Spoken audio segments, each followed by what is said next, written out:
Start.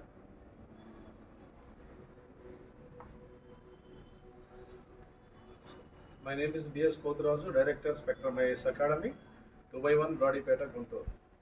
Indian ఎకానమీలో ఉన్నటువంటి మనం వ్యవసాయ రంగం గురించి మాట్లాడుతూ ఉన్నాం. సో ఇంతకుముందు వీడియోలో వ్యవసాయ రంగం యొక్క పాత్ర భారతదేశ ఆర్థిక వ్యవస్థలో ఏ విధంగా ఉంటుందో మనం చర్చించాం. సో ఈ వీడియోలో భారత వ్యవసాయ రంగ లక్షణాలు ఏంటి, features of Indian agricultural in Indian economy. So భారతదేశం యొక్క వ్యవసాయ యొక్క లక్షణాలు మనం పరిశీలించినట్లయితే మనం రమారమి 350 సంవత్సరాలు పైగా బ్రిటిష్ వారి పరిపాలనలో ఉన్నాం. సో అంతకుముందు కాలం మనం తీసుకున్నట్లయితే అగ్రికల్చర్ పరంగా భారతదేశం చాలా సుసంపన్నమైనటువంటి దేశం. ఇటువంటి సుసంపన్నమైనటువంటి దేశాన్ని ఐరోపా వాసులు భారతదేశానికి వచ్చిన తర్వాత ముఖ్యంగా కూడా బ్రిటిష్ వారు వారి యొక్క ఆర్థిక దోపిడీ నిమిత్తం వ్యవసాయ రంగాన్ని బాగా దెబ్బతీశారు. అంటే మన ప్రోడక్ట్స్ని బాగా పెరగనివ్వకుండా మన ప్రోడక్ట్స్ని తక్కువ ఇంపార్టెన్స్ ఇచ్చి వాళ్ళకి కావాల్సినటువంటి ప్రోడక్ట్స్ని పెరిగే విధంగా చూసి వాళ్ళ యొక్క పారిశ్రామిక విప్లవానికి మన యొక్క ప్రోడక్ట్స్ ఉత్పత్తులు ఏ విధంగా ఉపయోగపడతాయో ఆ విధంగా వినియోగించుకున్నారు. అక్కడ మొట్టమొదటిసారిగా మనకి దెబ్బతింది. సో శాస్త్రీయంగా మనకి వ్యవసాయ రంగంలో ఉపాధి పెరగటం కానీ, శాస్త్రీయంగా ఉత్పత్తులు పెరగటం కానీ, శాస్త్రీయంగా మనం ఆదాయాలు లభించే అసమానతలు తొలగిపోవడం కానీ, పేదరికం తొలగిపోవడం కానీ, నిరుద్యోగం తొలగిపోవడం కానీ మన భారతదేశ వ్యవసాయ రంగంలో బ్రిటిష్ వారి పరిపాలనలో జరగలేదు. స్వతంత్రానంతరం అంటే పోస్ట్ ఇండిపెండెన్స్ ఎరా మనం భారత వ్యవసాయ రంగం యొక్క లక్షణాలను ఒకసారి తీసుకుని పరిశీలించినట్లయితే ఇది అతి పెద్ద అవ్యవస్థీకృతమైనటువంటి ప్రైవేటు రంగ వ్యవస్థ. అంటే ప్రైవేట్ రంగంలో అతి పెద్ద వ్యవస్థ అన్నమాట. ఇది అవ్యవస్థీకృతంగా ఉంది. That means unorganised sector. Agriculture is the unorganised sector in India. అంటే ఉత్తర భారతదేశంలో పండించే పద్ధతులకి, దక్షిణ భారతదేశంలో పండించే పద్ధతులకి, అట్లానే మనకు వచ్చేసి ఈశాన్య దేశంలో పండించే పద్ధతులకి, అక్కడ ఉన్నటువంటి ధరలకి, ఇక్కడ ఉన్న ధరలకి, అక్కడ ఉత్పత్తులకి చాలా తారతమ్యతలు ఉంటాయి. ఎక్కడెక్కడ ఆర్గనైజ్డ్ సిస్టమ్ అంటూ ఏమీ లేదు. రెండవది పరిశీలించినట్లయితే మనకి ఇక్కడ భూస్వాముల యొక్క ఎక్స్ప్లాయిటేషన్, దోపిడీ అనేది మన యొక్క ఆర్థిక వ్యవస్థలో తప్పనిసరిగా ఉంది. అంటే ఇక్కడ ఒక విషయం గురించి మనం చర్చించుకోవాలి. రైతు పంట వేయాలంటే తప్పనిసరిగా అతనికి మూలధనం ఉండాలి. మూలధనం అనేది మనకి సంస్థాగతమైన మూలధనం అయితే రైతుకి లాభం వచ్చే అవకాశం.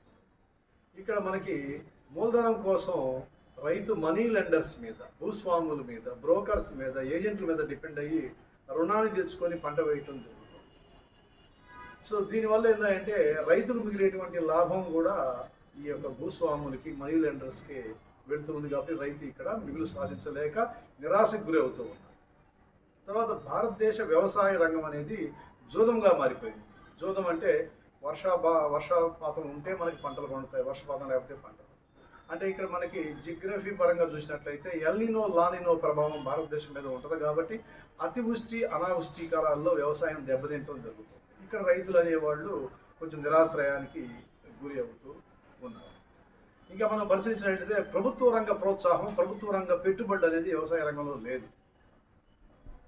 వ్యవసాయ రంగంలో ప్రభుత్వ ప్రోత్సాహం, ప్రభుత్వ రంగ పెట్టుబడులు ఉన్నట్లయితే బాగా వ్యవసాయం అభివృద్ధి చెందుతుంది. ఇది వ్యవసాయం ప్రధానమైనటువంటి ఆహారం అందించేటువంటి సెక్టర్. ప్రభుత్వం దాన్ని నెగ్లెక్ట్ చేసి ఇతర రంగాల యొక్క పథకాలు, ఇతర రంగాల యొక్క ప్రోత్సాహం అనేది మనకి గుప్పిస్తూ ఉన్నారు. ఇది ఒక ప్రధాన లోపంగా మనం భావించాలి. తర్వాత ఇక్కడ దాంట్లో స్కిల్డ్ పీపుల్ అనేవాళ్ళు లేరు. వ్యవసాయ రంగంలో స్కిల్డ్ పీపుల్ అనేవాళ్ళు లేరు. అంటే సహజంగా వాళ్ళు సాంప్రదాయంగా చేసేటువంటి వ్యవసాయ పద్ధతుల వల్ల అధిక ఉత్పత్తులు సాధించలేక వెనుకబడతనానికి మనం గురి కావడం జరిగింది. మన వ్యవసాయ రంగంలో ఇంకా ప్రాంతీయ అసమానతలు ఎక్కువగా ఉన్నాయి. అంటే ఒక్కొక్క ప్రాంతంలో పంటలు బాగా పండటం, ఎక్కువ భాగం పంటలు అనేవి దెబ్బతింటం అనేది ఎక్కువ ప్రాంతాల్లో ఉంది. ఉదాహరణకి బీహార్, ఒరిస్సా, ఛత్తీస్గఢ్ ఈ ప్రాంతాలను తీసుకున్నట్లయితే మనకి ఇక్కడ పంటల యొక్క సౌకర్యం చాలా తక్కువగా ఉంటుంది. పంజాబ్, హర్యానాలో పంటలు బాగే పరిస్థితి ఎక్కువగా ఉంటుంది. అదేవిధంగా ఆంధ్రప్రదేశ్ చూసినట్లయితే కొంచెం పర్వాలేదు, మళ్ళీ తమిళనాడుకు వస్తేకే తగ్గుతుంది. ఇట్లా వెస్ట్రన్ ఘాట్స్లో వచ్చేటువంటి కొన్ని ప్రకృతి విలయాలు అనేవి వ్యవసాయాన్ని దెబ్బతీస్తూ. సో ఈ విధంగా భారతదేశ వ్యవసాయం అనేది ఏంటంటే చాలా లోట్పాటులతో కూడుకున్నటువంటి వ్యవసాయం. అందుకని రైతులు ఎక్కువ కాలం వ్యవసాయ రంగంలో ఉండటానికి ఇష్టపడకపోవడానికి ప్రధాన కారణం. ఏ రంగమైనా సరే కొంత లాభార్జన వస్తూ ఉంటే కంటిన్యూ అయ్యే అవకాశం ఉంటుంది. రైతుల యొక్క లాభార్జనకు బదులు అప్పులు పాలయ్యి రైతుల యొక్క ఆత్మహత్యలకు దారితీస్తున్న పరిస్థితి మనకి భారతదేశ వ్యవసాయ రంగంలో కనిపిస్తూ ఉంది.